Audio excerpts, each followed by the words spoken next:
Very good morning, my dear students. Students, as we are studying about the cell, and in today's lecture, we will discuss about diversity in cell. यानी कि क्या विविधता देखने को मिलती है cell में, भिन्नता क्या देखने को मिलती है, ठीक है. So far, we have considered the basic features of cell in general. हमने इस चैप्टर में सेल के बेसिक फीचर्स के बारे में डिस्कस किया. But this does not mean that all cells are identical. इसका मतलब ये नहीं है कि सारे सेल्स जो हैं वो एक जैसे होते हैं. बहुत से डिफरेंसेस देखने को मिलते हैं सेल्स में, ठीक है. Structures like nucleus, mitochondria, cytoplasm are common to all cell. हमने देखा कि जैसे कि न्यूक्लियस, माइटोकॉन्ड्रिया, साइटोप्लाज्म ये सभी सेल्स में कॉमन है, यानी कि सभी सेल्स में देखने को मिलता है. But the shape, size and contents of individual cells show a lot of variation. लेकिन अगर हम किसी सेल की शेप, साइज और कंटेंट्स के बारे में बात करें तो उनमें काफ़ी ज़्यादा वेरिएशंस देखने को मिलती हैं हमें. These features are closely linked to the functions which the cell perform. और ये जो फीचर्स हैं, जो शेप, साइज और कंटेंट्स हो गया, ये जो है बहुत ही क्लोजली लिंक्ड होते हैं to the functions which cell perform. यानी कि जो सेल फंक्शंस परफॉर्म करता है वो इन फीचर्स पे बेस्ड होते हैं कि सेल की शेप कैसी है, साइज़ कैसी है और सेल के कंटेंट्स कैसे हैं. इन पे जो है सेल के फंक्शंस डिपेंड करते हैं, ठीक है. In a unicellular organism, all the functions of the body like nutrition, respiration, secretion, growth and reproduction are carried by single cell. अगर हम यूनिसेलुलर ऑर्गेनिज्म की बात करें तो जो बॉडी में जितने फंक्शंस होते हैं जैसे कि न्यूट्रिशन, रेस्पिरेशन, एक्सक्रिएशन, ग्रोथ और रिप्रोडक्शन, ये सारे सिंगल सेल पे डिपेंड करते हैं. लेकिन वहीं अगर हम मल्टी सेलुलर ऑर्गेनिज्म की बात करें तो ये जो टास्क या जो फंक्शंस हैं वो ग्रुप ऑफ सेल्स में डिवाइडेड होते हैं, क्योंकि मल्टी सेलुलर ऑर्गेनिज्म में एक से ज़्यादा सेल्स होते हैं तो जो ग्रुप्स ऑफ सेल्स पे अलग अलग फंक्शंस डिपेंड करते हैं, ठीक है. All the sales do not do all the jobs. जो सारे सेल्स हैं, यानी कि एक सेल जो है मल्टी सेलुलर ऑर्गेनिज्म में ऐसा नहीं है कि सभी सेल्स जो है सेम जॉब करें, ठीक है. यानी कि सारे सेल्स सेम फंक्शंस परफॉर्म नहीं करते हैं. These features of multi cellular organism is known as division of labour. और ये जो फीचर्स हैं मल्टी सेलुलर ऑर्गेनिज्म के, इन्हें हम कहते हैं division of labour. A group of cells show variability in their shape, size and other features depending upon the functions being performed by the cell.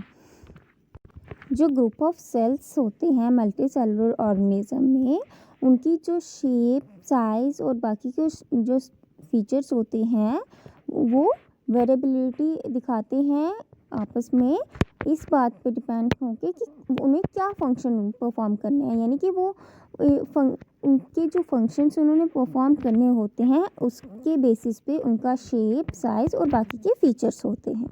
Now cell number, ठीक है. Cell के number मतलब एक सेल होगा तो हम क्या कहेंगे, एक से ज़्यादा होंगे तो हम क्या कहेंगे. Unicellular organism are formed of single sales.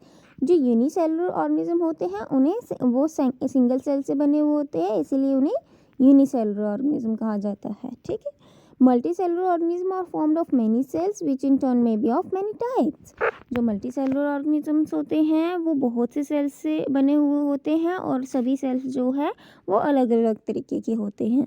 Even in multicellular organisms, the number of cells may vary a lot. It may be just a few, or in some algae, a few hundred as in some algae, or several million as in most plants and animals. जो multi cellular organism होता है उनमें भी number of sales जो हैं वो बहुत ज़्यादा वेरी करते हैं, कि हो सकते हैं कुछ एलगी में कुछ फ्यू सेल्स देखने को मिलें, लेकिन कुछ एलगी में फ्यू हंड्रेड सेल्स देखने को मिलें और कईयों में तो मिलियंस में मिल सकते हैं. जैसे कि क्या आप जानते हो जो न्यूली बॉर्न बेबी होता है ना बच्चों, उसमें एटलीस्ट 2000 मिलियन सेल्स देखने को मिलते हैं. कितने? 2000 मिलियन सेल्स, ठीक है. Now cell size. Some plant and animal cells are visible to the naked eyes. कुछ plant और animal cells जो हैं naked eyes में भी visible होते हैं, यानी कि हम उन्हें without microscope भी देख सकते हैं. Most cells however are visible only with the microscope. लेकिन ज़्यादातर जो cells हैं वो सिर्फ और सिर्फ microscope से ही देखने को मिलते हैं. For example, an ostrich egg is the largest animal cell. जैसे कि हम ऑस्ट्रिच का एग की बात करें अगर हम, तो वो लार्जेस्ट एनिमल सेल है. याद रखिएगा बच्चों, लार्जेस्ट एनिमल सेल कौन सा है? ऑस्ट्रिच एग, जो कि नेक्ड आई से भी देख सकते हैं ना हम उन्हें. ऑस्ट्रिच का एग तो हमें विदाउट माइक्रोस्कोप भी देख सकते हैं. ठीक है बच्चों. It is as big as 117 to 135 millimetre, और इसका जो साइज़ होता है वो इतना होता है. ठीक है बच्चों, लार्जेस्ट एनिमल सेल तो हो गया ऑस्ट्रिच एग, और जो अगर हम स्मॉलेस्ट सेल की बात करें तो वो है bacterium mycoplasma.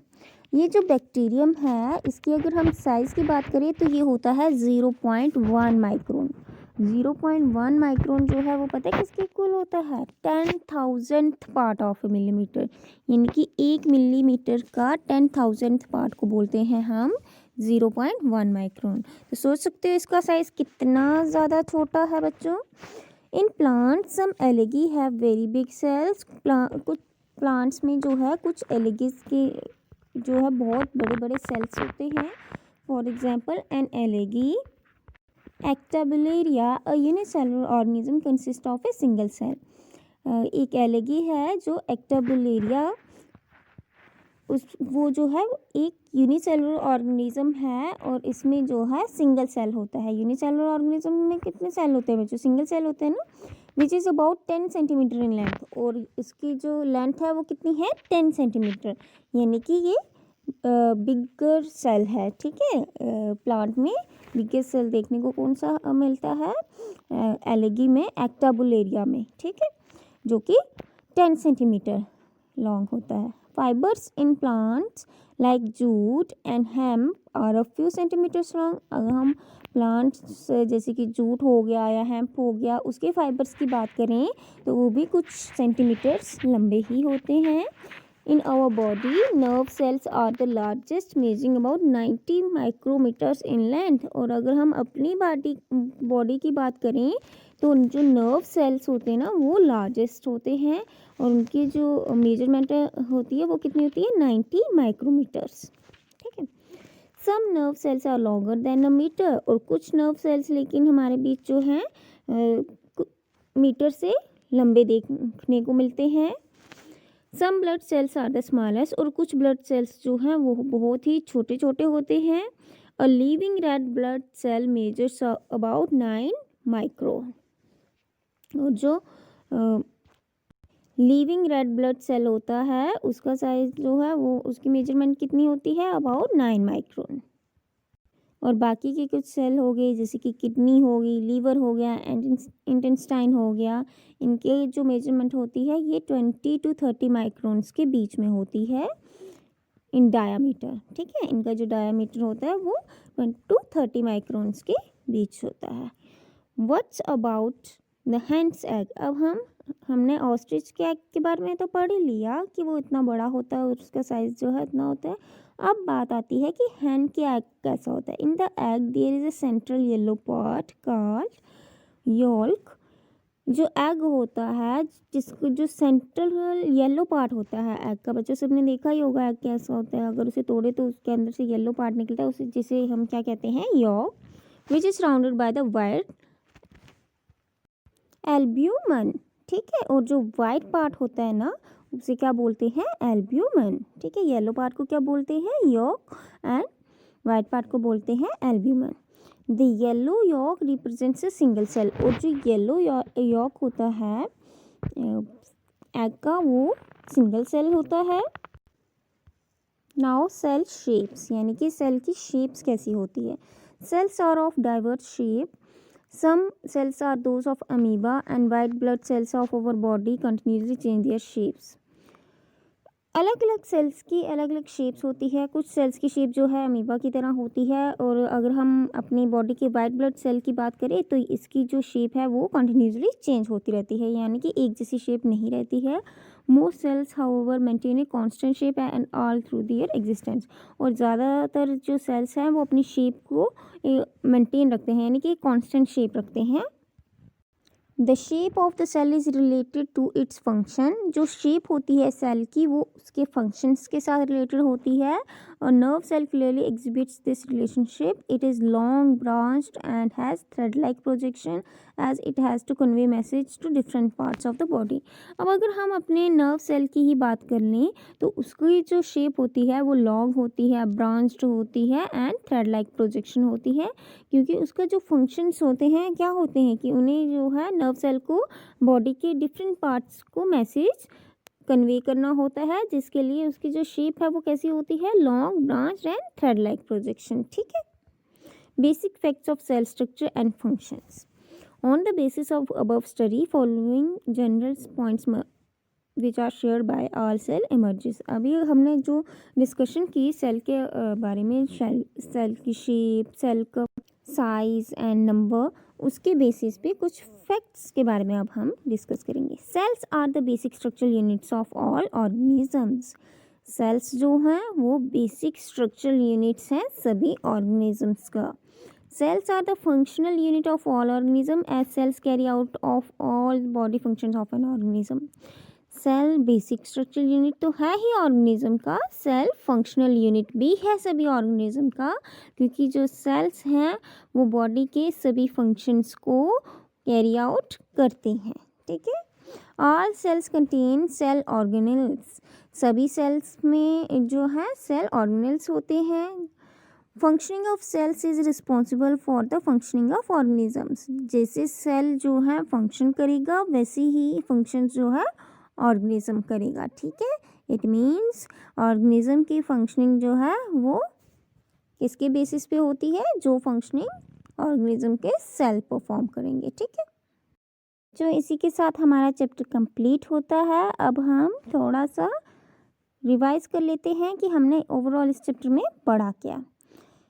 Living things are made up of one और मोर सेल्स। जो लिविंग थिंग्स है वो एक या एक से ज़्यादा सेल से बनी हुई होती हैं। In unicellular organism like the bacteria and amoeba all the life functions are perform by single cell. जो यूनिसेलुलर ऑर्गेनिजम्स होते हैं जैसे कि बैक्टीरिया एंड अमीबा, इनके जो सारे फंक्शंस, जितने भी लाइफ फंक्शन परफॉर्म होते हैं वो सिंगल सेल ही परफॉर्म करता है। मल्टीसेलुलर ऑर्गेनिज्म में cells are specialized to perform certain functions. Different cells पाए जाते हैं और उन सबके अलग अलग फंक्शंस होते हैं। Cells have 3 parts. सेल्स के 3 मेजर पार्ट्स होते हैं। आउटर कवरिंग को कहते हैं सेल मेम्ब्रेन विच एनक्लोजेज, जिसके अंदर क्या होता है, एक जेली लाइक सब्सटेंस होता है जिसे हम कहते हैं cytoplasm. Within the cytoplasm के अंदर क्या होता है, एक controlling centre of the cell present होता है जिसे हम न्यूक्लियस कहते हैं या फिर brain of the cell. In addition to nucleus cell organelles such as, nucleus के साथ साथ सेल ऑर्गेनेल्स भी पाए जाते हैं सेल में, जैसे कि chloroplast, mitochondria, endoplasmic reticulum, Golgi bodies and vacuoles are present in the cytoplasm. ठीक है। Plant cells differ from animal cell in some respects. जो प्लांट सेल हैं वो एनिमल सेल से डिफरेंट होते हैं कुछ चीज़ों में। Cell wall and chloroplast are present in plant cell. Cell wall और क्लोरोप्लास्ट जो है वो प्लांट सेल में प्रेजेंट होते हैं, लेकिन एनिमल सेल में प्रेजेंट नहीं होती है। Cells show great variation in their size and shape. Cells जो है अपने साइज और शेप में बहुत सी वेरिएशन दिखाते हैं, जो हमने आज डिस्कस किया। The smallest cell observed in is of bacterium mycoplasma. जो स्मॉलेस्ट सेल है वो कौन सा है, बैक्टीरियम का माइकोप्लाज्मा। ठीक है, याद रखिएगा। और लार्जेस्ट सेल जो है वो कौन सा है, ऑस्ट्रिच। ठीक है बच्चों। तो बच्चों इसी के साथ हमारा चैप्टर आज कंप्लीट होता है। आई होप आपको ये चैप्टर बहुत अच्छे से समझ आया होगा। That's all for today. Thank you and have a nice day.